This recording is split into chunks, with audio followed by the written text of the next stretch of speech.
Bonjour les loulous. Alors ce week-end, c'était bien? Oui? Alors qu'est-ce que vous avez fait? Vous avez joué avec papa, maman, vos frères, vos sœurs? Oui? Vous êtes sortis un petit peu, pas longtemps, un tout petit peu? Peut-être. Bon allez, encore un peu de courage, hein? Alors pour vous donner du courage, aujourd'hui nous allons travailler ensemble. Et nous allons commencer par faire un petit jeu sur les syllabes. Alors, en fait, je vais vous donner deux mots et vous, sur ces deux mots, vous garderez seulement la première syllabe de chaque mot et vous allez voir, on va créer un troisième mot. Je vous donne un exemple. Si je vous dis pâte et papier, si on garde la première syllabe de pâte, c'est pas. Pâte. Donc on garde seulement pas. Et le deuxième mot, si on garde que la première syllabe, ça fait papier. Donc je ne garde que la première syllabe, je ne garde que la syllabe pas. Donc ça fait le mot pas pour le mot pâte et pas pour le mot papier. Donc ça fait le mot papa. Vous avez compris ? C'est un peu compliqué? Bon, alors, on va essayer quand même. Vous allez voir au fur et à mesure, je pense que vous allez réussir à comprendre. Je vous donne le mot mouche. Quelle est la première syllabe du mot mouche? Oui, vous gardez mou dans votre tête. D'accord? Ensuite, je vous donne le mot linge. Vous gardez la première syllabe du mot linge qui est bien. L'un, vous le gardez dans votre tête mais de l'autre côté. D'accord? Donc, la première syllabe que vous avez gardée, c'est mou. La deuxième, c'est lin. Ça fait le mot moulin. D'accord? Oui? Alors pour ça, il faut être bien concentré, hein? Bien assis et bien écouté. Alors on continue. Je vous donne le mot manger et tomate. Vous gardez les premières syllabes de manger et tomate. Quel mot ça nous donne? Le mot manteau. Très bien. C'est bon, vous avez compris? Ah, ça commence là, je vois. Je vois les yeux qui brillent. Vous comprenez? Alors on peut continuer. Allez, je vous donne les mots mouche et tondre. Mouche et tondre. Ça donne le mot, eh oui, mouton. D'accord? C'est compris pour la première syllabe? Bon. Je vous donne les mots sirène et rôti. Quel mot ça donne? Sirène et rôti. Bien, ça nous donne le mot sirop. Si pour sirène et ro pour rôti. Alors attention parce que maintenant je ne vais plus appuyer les syllabes, c'est vous qui devez les chercher. Hein? Toujours, on ne garde que la première syllabe de chaque mot. Manège et ronde. Manège et ronde. Ça donne le mot? Oui, marron. Ma pour manège et rond pour ronde. Ça donne marron. Bravo. Allez, on continue. Lacet et peinture. Lacet, peinture. Oui, c'est ça. Oui, l'animal avec les grandes oreilles. Bravo, c'est le mot lapin. La pour lacet et peint pour peinture. Encore un autre.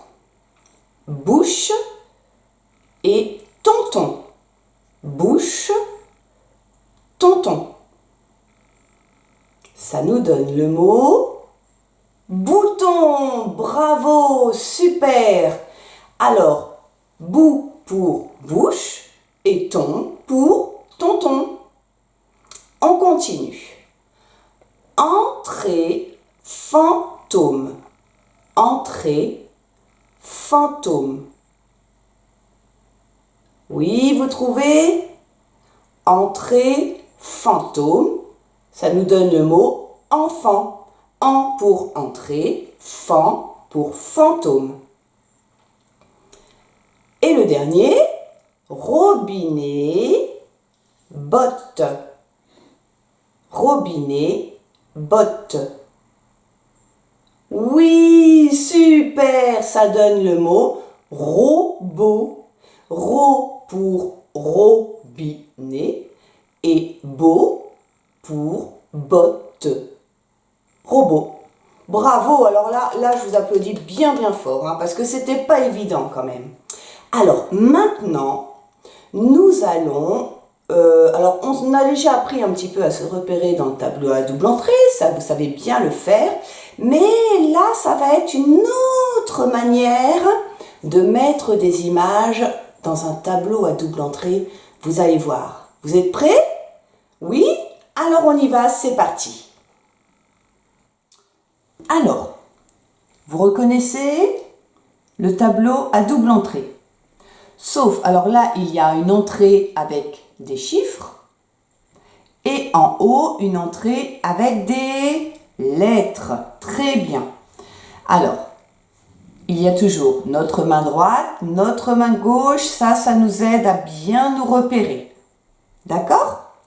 Donc, ici, ce que je vous montre là, c'est la colonne du A. Ici, la colonne du B.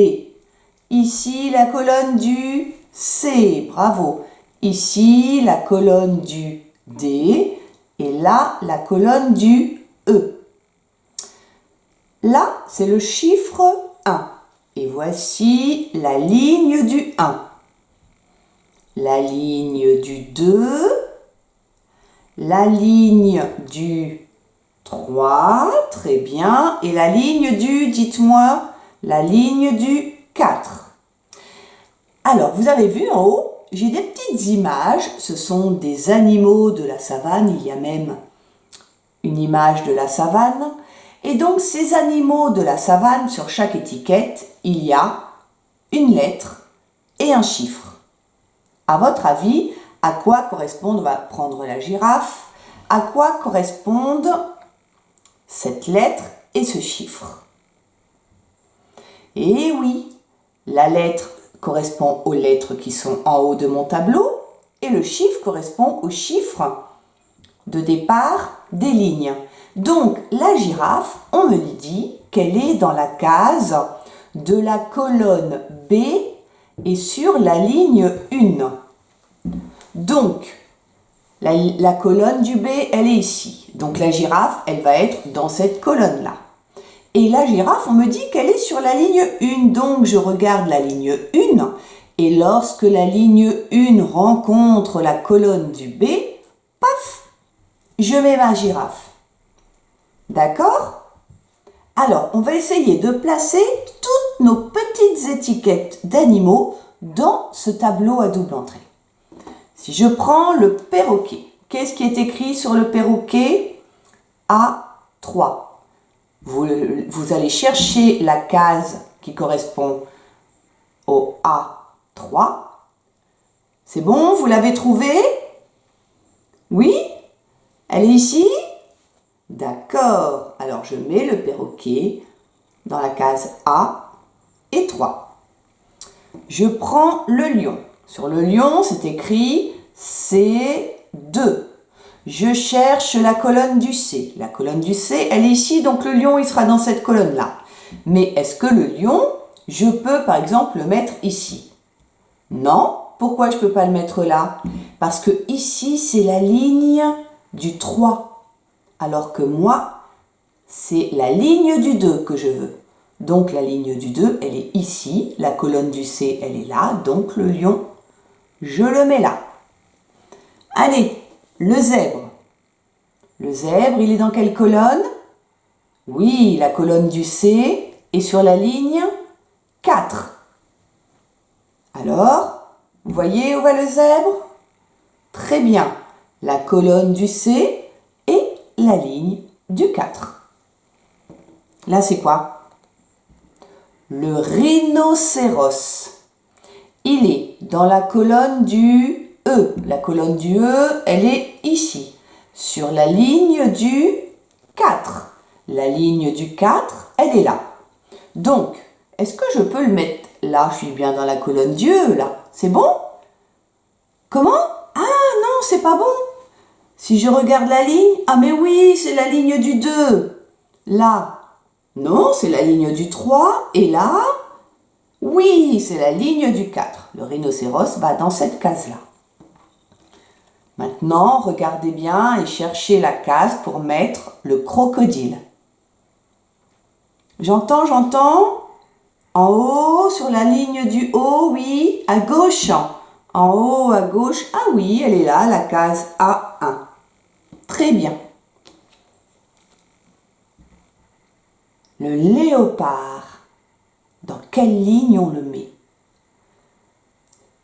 Oui, on le met sur la ligne du 2 et dans la colonne du D. Ici, c'est ça? Oui? D'accord. Allez, maintenant, mettez-moi l'éléphant. Où je dois mettre l'éléphant? Dans la colonne du E, sur la ligne du 3. La colonne du E et la ligne du 3, eh bien l'éléphant, je le mets ici. Le tigre. Où je dois mettre le tigre? En haut à droite, tout en haut à droite dans la colonne du E? Oui, sur la ligne du 1. Colonne du E, ligne du 1. Il vient ici le tigre. Un hippopotame. Où je vais mettre l'hippopotame? Dans la colonne du B. La colonne du B, elle est là. La ligne du 4, elle est là. Donc l'hippopotame, il vient ici. Là, l'image de la savane. Où je la mets, l'image de la savane? Cherchez sur le tableau, regardez le tableau. Oui, dans la colonne du C, sur la ligne du 1.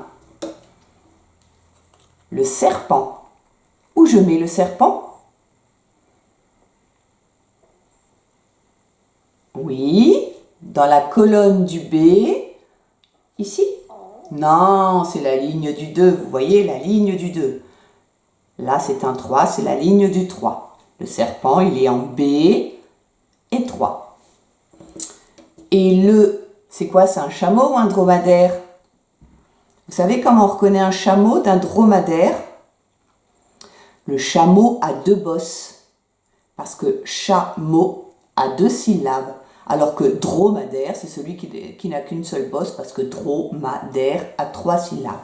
Donc là, c'est un chameau. Le chameau dans la case D4. La colonne du D, la ligne du 4. Je vais mettre mon chameau ici. Bravo! Alors, maintenant, je vais vous montrer une case et vous allez essayer de me dire comment s'appelle cette case. Par exemple, ici. Comment s'appelle cette case? D3. D'accord? Dites-moi comment s'appelle cette case ici. Oui, j'entends, bravo. A4. A4. Comment s'appelle cette case ici? Bien, B2.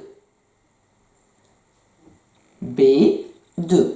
Comment s'appelle cette case ici? Oui, D1. Comment s'appelle cette case ici? Bravo! 2.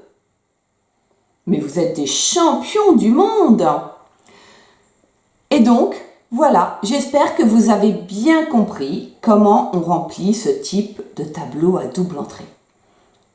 Et la semaine prochaine, je vous enverrai, je peux l'envoyer qu'aux enfants de ma classe, je vous enverrai des tableaux à double entrée pour faire à la maison comme des grands tout seuls. Je suis sûre que maintenant, vous êtes des champions du tableau à double entrée. C'est pas vrai? Ah si, c'est vrai, je le savais. Et comme vous avez bien travaillé, aujourd'hui, nous allons lire un album où il est question d'un monsieur qui s'appelle Monsieur Lui. Et ce monsieur, il fait quelque chose dans son jardin. Vous voulez voir ce qu'il fait? Ah oui, mais attendez. Oh, qui je vois arriver? Oh, la magie! Oh, la magie est là. Vous êtes prêts? C'est parti. Alors, je vous laisse observer la page de couverture. Et que voyez-vous? Oui, là, un espèce de petit bonhomme qui est fait avec quoi? Oh, de la récupération de vieilles choses. Là, c'est un vieil outil qui est cassé. Et puis, on a collé tout autour du papier. Et là, qu'est-ce que vous voyez? Une graine, du fil de fer et une petite fleur. Et alors, il y a le titre. Il y a combien de mots dans le titre? Oui, 1, 2 mots. Et là, comment ça s'appelle? Ah non, ce n'est pas un point d'exclamation. Et oui, bravo, c'est un point d'interrogation. Quand est-ce qu'on utilise le point d'interrogation? On l'utilise, bravo, beaucoup quand on pose une question ou quand on s'interroge, quand on se demande quelque chose. Voilà, quand on se questionne, eh bien, on utilise un point d'interrogation. Alors, à votre avis, qui se questionne dans cette histoire? Ah, ce petit bonhomme. Peut-être. Et alors, dans ces deux mots, essayez de regarder, je vais juste vous montrer, voilà, un O et un U. Est-ce que vous vous souvenez quels sont? Ça a un O avec un U derrière. C'est le petit son OU. Très bien. Alors, OU avec un T devant, ça fait tout. Très bien. Tout, jour, le S on l'entend pas. On le voit mais on l'entend pas. Toujours, rien. Mais là, je l'ai dit normalement. Mais comme il y a un point d'interrogation, je vais le dire en posant la question. Toujours rien? Vous entendez la différence? Toujours rien. Toujours rien? Voilà, là je pose la question. Allez, vous êtes prêts? Nous allons découvrir cet album.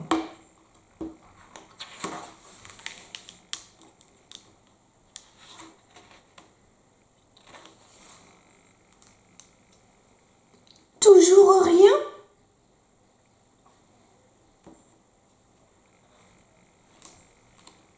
Ce matin, de bonne heure, Monsieur Lui a creusé un trou énorme dans la terre.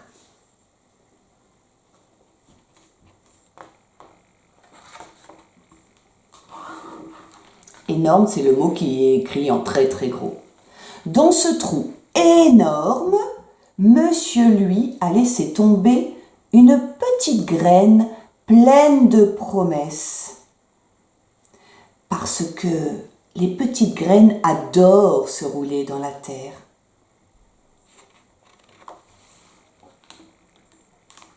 Puis, Monsieur Lui a rebouché le trou énorme et a sauté dessus de toutes ses forces pour tasser la terre. Tasser. Parce que les petites graines adorent se rouler dans la terre bien tassée.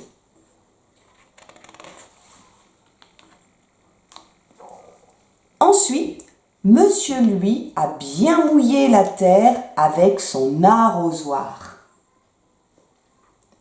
Parce que les petites graines adorent se rouler dans la terre tassée bien humide.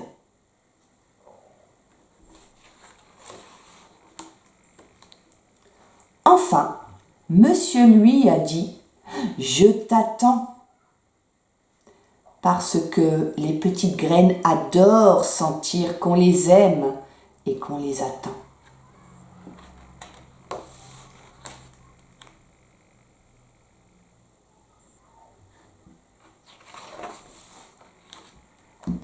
Le lendemain, Monsieur, lui, est venu voir si quelque chose avait poussé.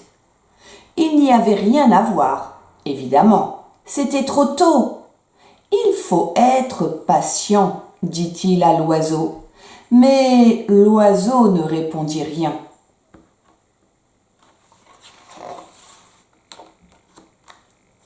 Le lendemain, Monsieur, lui, est venu voir si quelque chose avait poussé.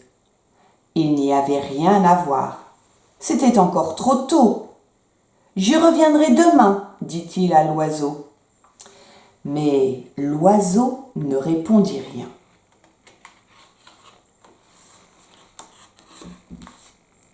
Le lendemain, Monsieur, lui, était fidèle à son rendez-vous. Il n'y avait toujours rien à voir. « C'est long à pousser, dit-il à l'oiseau. Mais l'oiseau ne répondit rien.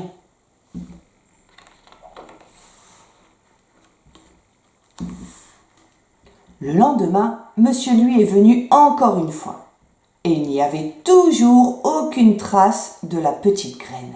« J'en ai assez, dit-il un peu énervé à l'oiseau. Pas la peine que je revienne demain. Mais l'oiseau ne répondit rien.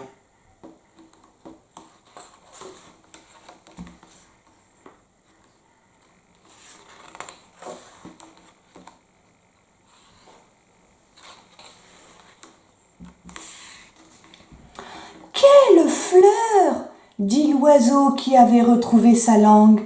Si je l'offre à ma copine, elle m'embrassera sûrement. Cet oiseau était amoureux, ça c'est sûr.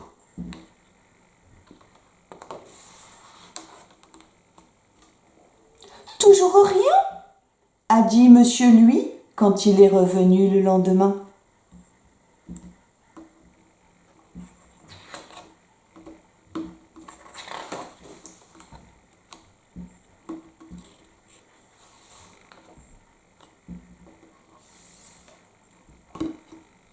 Alors, j'espère que vous avez bien écouté l'histoire et bien regardé les illustrations. Parce que maintenant, je vais vous poser des petites questions pour savoir si vous avez bien compris l'histoire. D'accord ? Alors, au début de l'histoire, Monsieur, lui, a creusé un trou dans la terre. Mais qu'est-ce qu'il a déposé au fond de ce trou ? Oui, il a déposé une graine. D'accord ? Bien. Et ensuite, il a rebouché son trou, mais avec quel objet Monsieur, lui, a-t-il mouillé la terre ? Oui, le truc là qu'il faut pencher, comment ça s'appelle ? Bien, un arrosoir. Alors attendez, je retrouve la page, voilà. Monsieur, lui, a utilisé un arrosoir pour mouiller la terre, donc pour arroser. Bravo! Et pourquoi Monsieur, lui, venait-il voir la graine tous les jours ? À votre avis ? Ben oui, pour voir si la petite graine avait poussé. Alors attendez. Voilà. Et il la voyait pousser ? Ça a mis du temps, hein ? Alors, finalement, quelque chose a poussé à partir de la petite graine. Qu'est-ce qui a poussé ? Un arbre ? Une feuille ? Mais non, vous avez raison. C'est une fleur qui a poussé à partir de la petite graine. Attendez, je vous cherche la page. Voilà, la jolie fleur. Elle est belle, hein? Et alors, une fois que cette fleur était poussée, qu'a fait l'oiseau lorsqu'il l'a vue? Oh là là, oui. L'oiseau a cueilli la fleur. Et vous savez pourquoi il a cueilli la fleur? Ou alors plutôt, pour qui l'oiseau a-t-il cueilli la fleur? Vous en souvenez? Oui, pour sa copine. Et peut-être que c'était même son amoureuse. Mais ça, chut, faut pas le dire.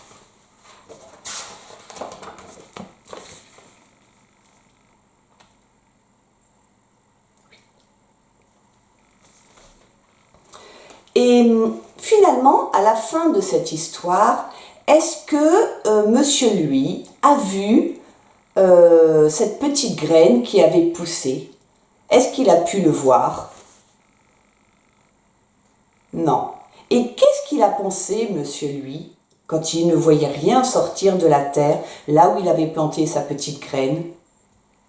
Eh oui, il a dû se demander pourquoi rien ne poussait, pourquoi rien ne sortait de la terre, parce qu'il avait planté la petite graine, il l'avait arrosée, mais finalement, il n'a rien vu pousser. Et pourquoi il n'a rien vu pousser? Eh oui, parce que l'oiseau avait pris la fleur qui était sortie de cette petite graine. Et donc, nous, demain, je vais vous expliquer comment faire des plantations, mais des plantations, on va plutôt chercher. Parce que je me pose des questions de quoi la petite graine, elle a besoin pour pouvoir justement pousser et devenir une fleur. Alors, vous le savez tous, ça fait déjà plusieurs histoires qu'on lit, et dans lesquelles il faut arroser. Apparemment, il faut arroser cette petite graine. Mais dans quoi on peut la mettre pour qu'elle pousse? Qu'est-ce qu'il lui faut pour pousser? Ça, nous verrons ensemble demain. Je vous expliquerai des petites expériences à faire. Mais en attendant, c'est l'heure de nous quitter. Alors je vous envoie des millions de bisous